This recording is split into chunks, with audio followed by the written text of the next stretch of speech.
The Vanishing of Hollow Gove. The sky was overcast as Thomas, Alice, Ben, and Clara stood at the edge of the forest. The trees seemed to loom over them, their branches like skeletal fingers reaching out.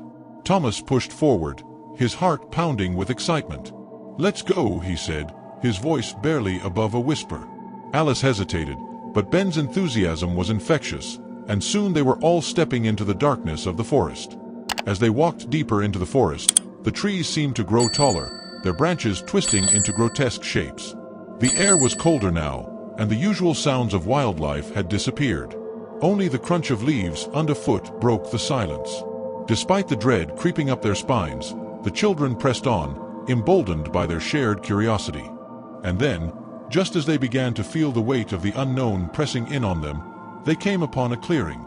But this was no ordinary clearing, it was unlike anything they had ever seen. At its center stood a structure made of blackened stone, towering and ancient, covered in moss and crawling vines. It had the unmistakable shape of a forgotten temple, its steps leading up to a large, arched door. The children hesitated, but the pull of the unknown was too strong. As they approached the temple, a low hum filled the air, almost imperceptible at first, but growing louder as they drew closer.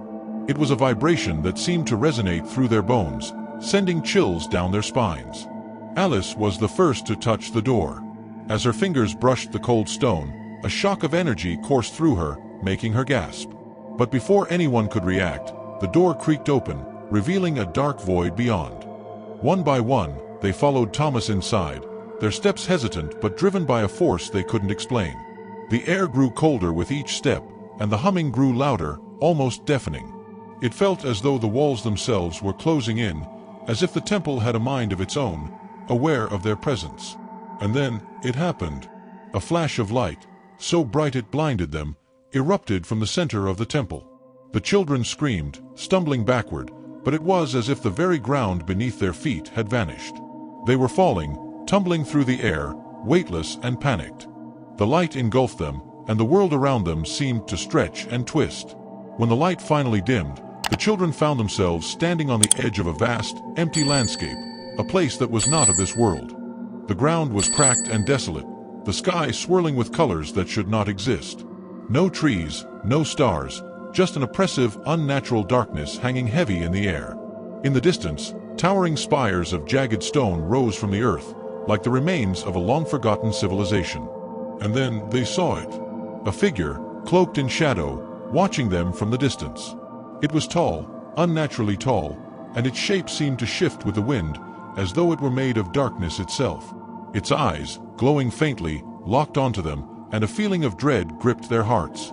It didn't move, but somehow, they could feel its presence drawing nearer.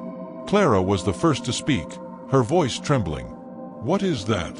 What is it?" Before anyone could respond, the ground trembled beneath their feet, and the spires in the distance began to crumble. A deep, guttural sound echoed through the air, like the earth itself was screaming in agony.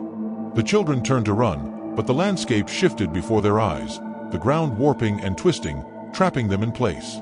And then, from the depths of the shadows, they heard the voice, a voice that seemed to come from everywhere, wrapping around them like a suffocating fog. "You should not have come," it said.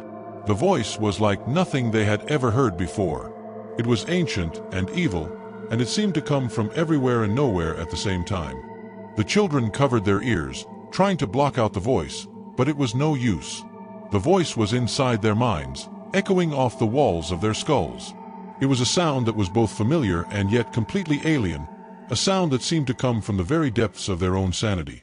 The children stumbled backward, trying to escape the voice, but it was everywhere. It was in their minds, in their hearts, in every cell of their bodies. They were consumed by the voice, unable to escape its grasp. And then they were gone. The children disappeared into the distance, consumed by the voice, never to be seen again. The voice continued to echo through the air, a reminder of the horror that had occurred. The voice faded into the distance, a reminder of the horror that had occurred.